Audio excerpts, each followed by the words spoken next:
ಈ ಸೀಸನಿನ ಕಿಚ್ಚನ ಚಪ್ಪಾಳೆ ಧ್ರುವಂತ್ ನಿಮಗೆ. ಕುರುಡಾದ ಬಿಗ್ ಬಾಸ್ ಮೊಟ್ಟ ಮೊದಲ ಬಾರಿಗೆ ಕಿಚ್ಚನ ಚಪ್ಪಾಳೆಯೇ ಕಳಪೆ.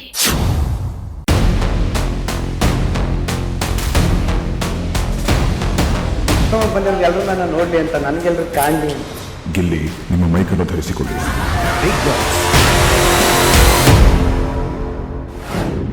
ಸ್ನೇಹಿತರೆ ನಮಸ್ಕಾರ, ಅನ್ವೇಷಣೆಗೆ ಸ್ವಾಗತ. ಬಿಗ್ ಬಾಸ್ 12ರ ವಿನ್ನರ್ ಯಾರು ಎನ್ನುವುದು ಈಗಾಗಲೇ ಇಡೀ ರಾಜ್ಯಕ್ಕೆ ಗೊತ್ತು. ಆದ್ರೆ ರಾಜ್ಯದ ಜನರಿಗೆ, ಬಿಗ್ ಬಾಸ್ ನೋಡೋ ನಿಜ ಪ್ರೇಕ್ಷಕರಿಗೆ ಗೊತ್ತಿಲ್ಲದ ಮತ್ತೊಂದು ಸಂಗತಿ ಅಂದ್ರೆ ಯಾರನ್ನ ಈ ಬಾರಿ ಗೆಲ್ಲಿಸಬೇಕು ಅಂತ ಬಿಗ್ ಬಾಸ್ ನಿರ್ಧಾರ ಮಾಡಿದ್ದಾರೆ ಎನ್ನುವುದು. ಈ ವಿಚಾರಕ್ಕೆ ಸಂಬಂಧಿಸಿದಂತೆಯೇ ಸದ್ಯ ಸೋಷಿಯಲ್ ಮೀಡಿಯಾದಲ್ಲಿ ಸಾಕಷ್ಟು ಚರ್ಚೆ ನಡೀತಿದೆ. ಅದಕ್ಕಿಂತ ಹೆಚ್ಚು ಚರ್ಚೆ ಆಗ್ತಿರೋದು ಬಿಗ್ ಬಾಸ್ ಮನೆಯಲ್ಲಿ ಅಷ್ಟೊಂದು ಕ್ಯಾಮರಾಗಳಿದ್ರು ಬಿಗ್ ಬಾಸ್ ಕುರುಡಾಗಿದ್ದೇಕೆ ಎನ್ನುವುದು. ಈ ಬಗ್ಗೆ ಕಂಪ್ಲೀಟ್ ಸ್ಟೋರಿ ನೋಡೋಕ್ಕೂ ಮುನ್ನ ನಮ್ಮ ಚಾನೆಲ್ಗೆ ಸಬ್ಸ್ಕ್ರೈಬ್ ಆಗಿ, ನೋಟಿಫಿಕೇಶನ್ಗಾಗಿ ಬೆಲ್ ಐಕಾನ್ ಕ್ಲಿಕ್ ಮಾಡೋದು ಮರಿಬೇಡಿ. ಹಾಗೆಯೇ ಅನ್ವೇಷಣೆ ಪೇಜ್ನ ಲೈಕ್ ಅಂಡ್ ಫಾಲೋ ಮಾಡೋದು ಕೂಡ ಮರಿಬೇಡಿ. ಈ ಸೀಸನ್ನ ಕಟ್ಟ ಕಡೆಯ ಕಿಚ್ಚನ ಪಂಚಾಯಿತಿ ನೋಡಿದ ಮೇಲೆ ಬಿಗ್ ಬಾಸ್ ತಲೆಯಲ್ಲಿ ವಿನ್ನರ್ ಯಾರಾಗಬೇಕು ಅನ್ನೋದು ಈಗಾಗಲೇ ಡಿಸೈಡ್ ಆಗಿದೆ ಎನ್ನುವ ಬಗ್ಗೆ ಒಂದು ಕ್ಲಾರಿಟಿ ಸಿಕ್ಕಿದೆ. ಅಷ್ಟೇ ಅಲ್ಲ, ಕಟ್ಟ ಕಡೆಯ ಪಂಚಾಯಿತಿ ಅಂದ್ರೇನೆ ಅದಕ್ಕೊಂದು ತೂಕ ಇರುತ್ತೆ, ಮಹತ್ವ ಇರುತ್ತೆ.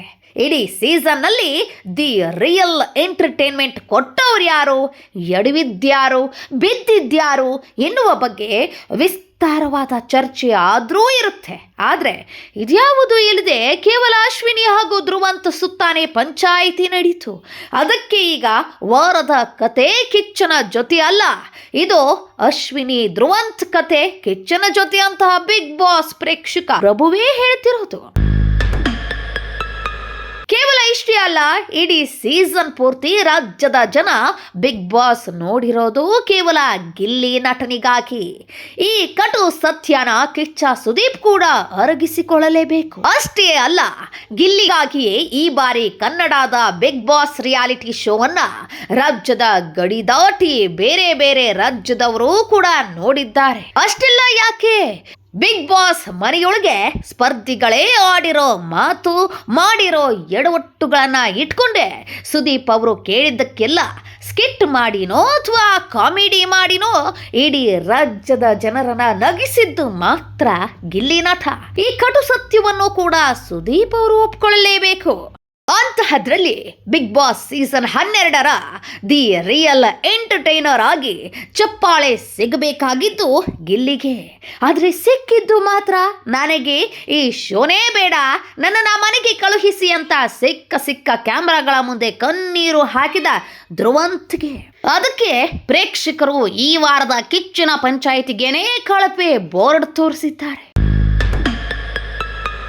ಇನ್ನು ಕಳೆದ ಶನಿವಾರದ ಕಡೆಯ ಪಂಚಾಯಿತಿಯಲ್ಲಿ ಕಿಚ್ಚ ಸುದೀಪ್ ಅವರೇ ಧ್ರುವಂತ್ಗೆ ಇಡೀ ಸೀಸನ್ನ ಕಿಚ್ಚನ ಚಪ್ಪಾಳೆ ಕೊಟ್ಟಿದ್ದನ್ನ ಇಡೀ ರಾಜ್ಯವೇ ನೋಡಿದೆ. ಈ ಸೀಸನಿನ ಕಿಚ್ಚನ ಚಪ್ಪಾಳೆ ಧ್ರುವಂತ್ ನಿಮಗೆ. ಈ ಸೀಸನ್ನ ಚಪ್ಪಾಳೆ ಧ್ರುವಂತ್ಗೆ ಕೊಟ್ಟಿದ್ದಕ್ಕೆ ಬಿಗ್ ಬಾಸ್ ಪ್ರೇಕ್ಷಕರು ಸೋಷಿಯಲ್ ಮೀಡಿಯಾದಲ್ಲಿ ಆಕ್ರೋಶ ವ್ಯಕ್ತಪಡಿಸಿದ್ರು. ಜನರ ಆಕ್ರೋಶ ನೋಡಿದ ಮೇಲೆ ಕಲರ್ಸ್ ಕನ್ನಡದವರು ಈಗ ಧ್ರುವಂತ್ಗೆ ವಾರದ ಕಿಚ್ಚನ ಚಪ್ಪಾಳೆ ಅಂತ ಪೋಸ್ಟ್ ಮಾಡಿರೋ ಎಡವಟ್ಟು ಮುಚ್ಚಿಡೋಕೆ ಪ್ರಯತ್ನ ಪಟ್ಟು ಮತ್ತಷ್ಟು ನೆಗಪಾಟಲಿಗೆ ಈಡಾಗಿದ್ದಾರೆ. ಇದೇ ಕಾರಣಕ್ಕೆ ಬಿಗ್ ಬಾಸ್ ಪ್ರೇಕ್ಷಕರು ಕಿಚ್ಚನ ಚಪ್ಪಾಳೆಗೆ ಕಳಪೆಯನ್ನ ಈ ಸೀಸನ್ನಲ್ಲಿ ಮೊಟ್ಟ ಮೊದಲ ಬಾರಿಗೆ ಕೊಟ್ಟಿರೋದು. ಈ ಸೀಸನಿನ ಕಿಚ್ಚನ ಚಪ್ಪಾಳೆ ಧ್ರುವಂತ್ ನಿಮಗೆ.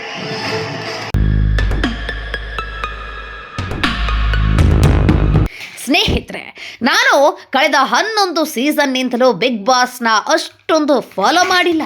ಆದರೆ ಈ ಬಾರಿ ಬಿಗ್ ಬಾಸ್ 12ರ ಸೀಸನ್ ಮೊದಲ ದಿನದಿಂದ ಇವತ್ತಿನವರೆಗೂ ಎಲ್ಲ ಎಪಿಸೋಡ್ಸ್ ನೋಡಿದ್ದೀನಿ. ಅದಕ್ಕೆ ಕಾರಣ Hindi YouTuber Dhruv Rathee big boss reality show ಬಗ್ಗೆ ಒಂದು ಎಪಿಸೋಡ್ ಮಾಡಿದ್ದ.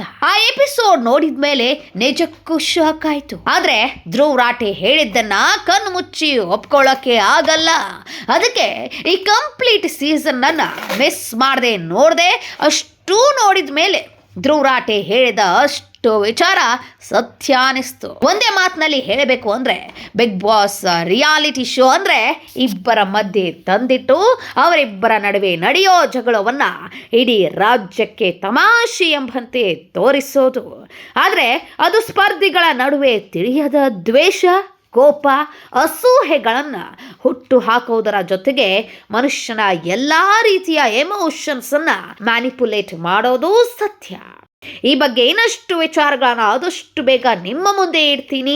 ಒಟ್ನಲ್ಲಿ ಗಿಲ್ಲಿ ನಟ ಇಲ್ಲದೆ ಹೋಗಿದ್ರೆ ಬಿಗ್ ಬಾಸ್ ಸೀಸನ್ 12 ನಿಜಕ್ಕೂ ಸಪ್ಪೇ ಆಗಿರ್ತಿತ್ತು ಎನ್ನುವುದು 100ಕ್ಕೆ 100ರಷ್ಟು ಸತ್ಯ. ಈ ಬಗ್ಗೆ ನಿಮ್ಮ ಅನಿಸಿಕೆ ಏನು ಅಂತ ಕಮೆಂಟ್ ಮಾಡಿ ತಿಳಿಸಿ. ಇನ್ನಷ್ಟು ಇದೇ ರೀತಿ ಹೆಚ್ಚಿನ ಮಾಹಿತಿಗಳಿಗಾಗಿ ನಮ್ಮ ಚಾನಲ್ ಅನ್ನು ಫಾಲೋ ಮಾಡೋದು ಮರಿಬೇಡಿ.